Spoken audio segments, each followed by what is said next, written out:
예, 2021년 새해 첫날을 허락하신 우리 하나님께 감사하고요. 또 이렇게 하나님의 말씀을 말씀대로 365 운동을 통해서 함께 나누고 또 귀한 은혜 가운데 우리의 삶을 시작하신 하나님을 찬양합니다. 우리 오늘 먼저 창세기 1장부터 3장까지의 말씀을 오늘 함께 통독하게 될 텐데 그 가운데에서 저희가 어떤 내용들을 보면 좋을지를 잠깐 살펴보도록 하겠습니다.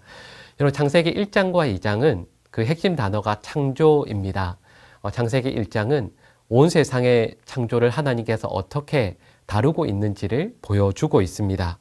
여러분, 성경 모든 내용들, 성경 66권 가운데에서 창세기가 그 첫 번째 권이고요. 또 그 가운데에서도 이 창세기 1장으로 모든 성경 가운데서 처음 시작이 되게 되는데, 창세기 1장은 창조, 특별히 저희 인간을 둘러싼 이 세상을 하나님께서 어떻게 창조하셨는지를 보여줍니다. 그런데 여러분, 하나님께서 이 창조하신 내용들을 저희가 읽어볼 때 거기에서 나오는 특징이 하나 있습니다. 하나님께서는 온 세상 이 피조물들을 창조하시면서 과정들을 자세히 설명하시지는 않습니다. 예를 들면 하나님께서 창조하실 때 내가 요거 창조할 때는 참 어렵더라. 아니면 이 동물들의 DNA가 어떠한지, 그리고 동물들의 습성을 어떻게 만들었는지, 그리고 태양과 달, 별들이 어느 곳에 위치해 있는지 이런 것에는 별로 말씀하시지 않습니다. 하나님께서는 이 창조의 난관이나 어려움, 과정 이런 것들을 강조하시는 것이 아니라 창세기 1장에서요 이것을 강조합니다. 그것은 바로 창조는 하나님의 사역이다 라는 것을 강조하고 있습니다. 그래서 창세기 1장 말씀을 읽어보시면 계속해서 반복하고 있는 단어는 바로 하나님이라는 단어입니다. 이 단어가 우리 성경에서는 30번이나 반복됩니다. 그 의미는 모든 창조 그리고 모든 역사의 배후에는 바로 우리 하나님께서 계시다. 그리고 하나님께서 창조하셨기에 에덴 동산 그리고 이 세상이 아름다울 수 있다라는 것을 저희에게 보여주고 있습니다. 그리고 창세기 2장도요, 창조에 대한 내용을 말씀하고 있습니다. 근데 특별히 창세기 2장은 인간의 창조를 가장 중심적으로 다루고 있습니다.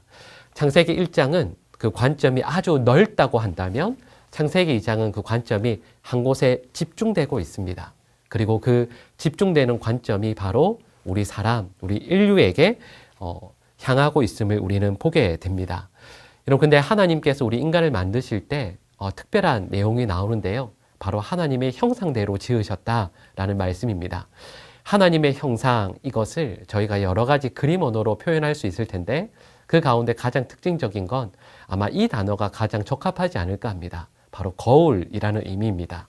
다시 말씀을 드리면 하나님께서 아담을 지으실 때 그리고 이후에 하와를 지으실 때 아담만 보면 누구나 하나님을 볼 수 있게 되었다. 하와를 보면 하나님께서 어떤 분인가를 알게 된다라는 뜻입니다. 여러분, 저와 여러분들이 신앙생활 한다는 건 바로 이런 의미 아니겠어요?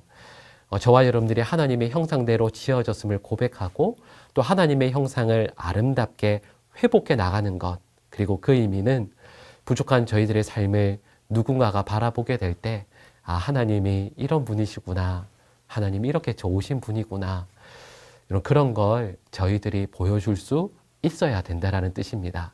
정말로 그렇게 되면 좋겠습니다. 여러분, 그런데 아담과 하와를 지으시면서 하나님께서 금지하신 것이 하나 있습니다. 잘 아시는 생명나무와 선악과의 과실이었습니다. 하나님은 저희 인류에게 온전한 자유를 허락해 주시지만 그 가운데에서도 하나님께서는 저와 여러분들이 순종하기를 원하신다라는 것을 창세기 2장에서 말씀하고 있습니다. 또 창세기 3장 말씀은 우리 인류의 타락에 대해서 말씀하고 있습니다. 그러나 제가 방금 창세기 3장이 우리 인류의 타락이라고 말씀을 드렸지만 좀 더 엄밀하게 말씀을 드리면 타락이 아니고요, 파멸이라고 말하는 것이 훨씬 더 옳습니다. 실은 아담과 하와는 모든 것을 가지고 있습니다. 모든 것을 누릴 수 있었습니다. 그러나 하나님의 말씀에 불순종했기에 그들은 모든 것을 잃게 되었고요. 아니, 파멸로 치달아서 그들의 삶은 완전히 끝나게 되었습니다. 하나님께서 정하신 그 선 밖에 있는, 혹시 하나님께서 우리에게 허락하신 그 선 안, 이게 아니라 바깥에 뭔가 특별한 게 있지 않을까라고 하는 헛된 기대를 품었던 아담과 하와 그리고 수많은 인류에게 하나님께서는 그 너머를 가면 모든 것이 끝나게 된다라고 말씀하고 계십니다. 아담과 하와는 에덴 동산을 하나님과 늘 함께 거닐었었는데 이제는 하나님의 음성을 듣게 되었을 때 그들은 숨게 됩니다. 내가 어디 있느냐 이렇게 찾으시는 그 하나님의 음성에 내가 부끄러워서 숨었습니다 라고 말할 수밖에 없는 아담과 하와, 그리고 저와 여러분들의 그런 모습들을 보게 될 때가 있습니다. 여러분, 저희 오늘 첫째 날 태초에 하나님이 이 세상을 창조하셨던 모습들을 바라보면서 하나님께서 저희들에게 기대하시고 원하시는, 회복하길 원하시는 그 모습이 무엇인가를 다시 한번 묵상하며 주님 앞에 나아가는 저희 모두 되기를 간절히 바랍니다.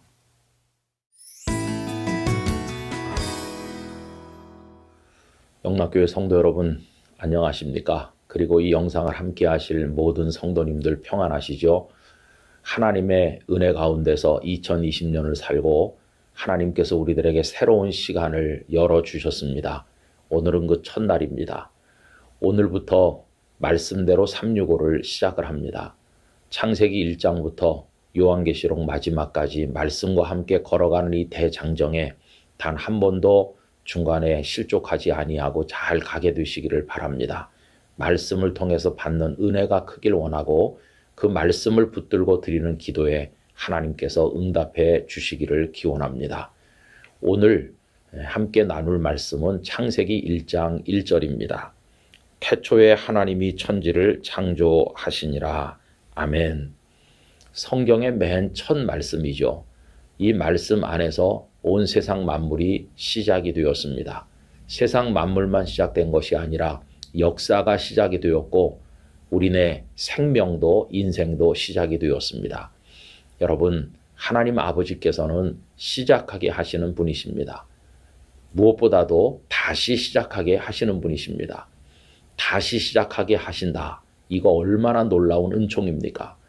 예수님께서 이 땅에 오셨을 때 제일 먼저 하신 말씀은 회개하라 였습니다. 회개하라는 말 속에는 다시 시작할 기회를 주겠다 하는 뜻이 들어있는 게 아니겠습니까? 예수님을 만난 삭개오 다시 시작했습니다. 가늠하다 현장에서 만난 그 여인조차도 예수님 안에서 다시 시작하였습니다. 2020년을 어떻게 사셨는지 모르겠습니다만 여러분 2021년 다시 시작하는 마음으로 출발하시기를 바랍니다. 성령님께서 주시는 능력을 붓을 삼아서 하나님께서 펼쳐주신 순백의 시간 위에 한 줄 한 줄 아름다운 삶의 이야기들을 기록해 나가는 2021년이 되기를 간절히 기원합니다. 뿐만 아니라 시작하게 하시는 하나님께서는 마치게도 하신다는 걸 기억을 해야 됩니다. 그래서 세상 만물이 창조되는 태초가 있는가 하면 그 모든 것들이 맞춰지는 종말이라고 하는 것도 있습니다. 하나님은 시작하게 하시고 끝내시는 분이십니다. 그래서 성경은 하나님을 알파요 오메가다 이렇게도 표현했고 처음과 나중이라고 말씀하기도 하였습니다. 그러므로 여러분, 시작하는 사람은 끝을, 마지막을 늘 염두에 두어야 됩니다. 끝날 때가 있다는 것을 잊어버린 거, 그건 불행한 것입니다. 끝이 있음을 안다면 오늘 어떻게 시작하고 어떻게 진행해야 될까 하는 것을 늘 생각하며 최선을 다하게 될 것입니다. 빌립보서 1장 6절 말씀이 성도님들에게 이루어지길 원합니다. 너희 안에서 착한 일을 시작하신 이가 그리스도 예수의 날까지 이루실 줄을 우리는 확신하노라. 아멘. 올 한 해는 하나님 안에서 잘 시작하시고 잘 진행하시고 잘 마무리하셔서 영광을 하나님 앞에 드리게 되시기를 기원합니다. 기도하겠습니다. 하나님 아버지, 펼쳐주신 시간 안에서 다시 시작하고자 하오니 저희들에게 능력과 믿음과 지혜를 주셔서 마무리되는 그날까지 흔들림 없이 달려가게 하시고 말씀대로 365를 통하여 큰 은혜를 받으며 우리 모두가 승리하게 하여 주시옵소서. 새로운 시간을 주신 하나님을 찬송하오며 예수님의 이름으로 기도드리옵나이다. 아멘.